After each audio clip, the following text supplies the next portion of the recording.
10 ఏళ్లు పచ్చగా కలకల్లాడిన పల్లెలు, ప్రగతి పథంలో దూసుకుపోయిన పట్టణాలు కాంగ్రెస్ పాలనలో సంక్షోభంలో కొట్టుమిట్టాడుతున్నాయని భరాస కార్యనిర్వాహక అధ్యక్షుడు కేటీఆర్ ఆరోపించారు.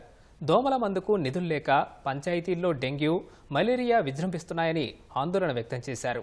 భారాస హయాంలో పంచాయతీలకు ప్రతి నెల టంచన్గా 275 కోట్ల రూపాయలు విడుదల చేశామని, ఇప్పుడు పెండింగ్ బిల్లులు అడిగితే మాజీ సర్పంచ్లను అరెస్ట్ చేస్తున్నారని ఆక్షేపించారు. మున్సిపాలిటీల్లో 1200 కోట్లకు పైగా ఉన్న పెండింగ్ బిల్లులను ఇంకెప్పుడు విడుదల చేస్తారని ప్రశ్నించారు.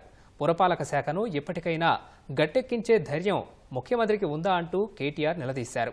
అటు కాంగ్రెస్ ప్రభుత్వం అధికారంలోకి వచ్చిన 8 నెలల్లోనే 50,000 కోట్ల రూపాయలు అప్పులు తీసుకురావడంపై కేటీఆర్ ఆందోళన వ్యక్తం చేశారు. కాంగ్రెస్ చెప్పిన మార్పు ఇదేనా అంటూ ప్రశ్నించారు. ఒక్క కొత్త ప్రాజెక్టు కూడా లేకుండా 50,000 కోట్ల రూపాయలు అప్పు తేవాల్సిన అవసరం ఏమొచ్చిందని కేటీఆర్ అడిగారు.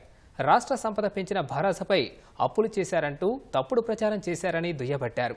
ప్రజలు అన్ని విషయాలను గమనిస్తున్నారని, సరైన సమయంలో కాంగ్రెస్కు ఖచ్చితంగా బుద్ధి చెబుతారని ధీమా వ్యక్తం చేశారు.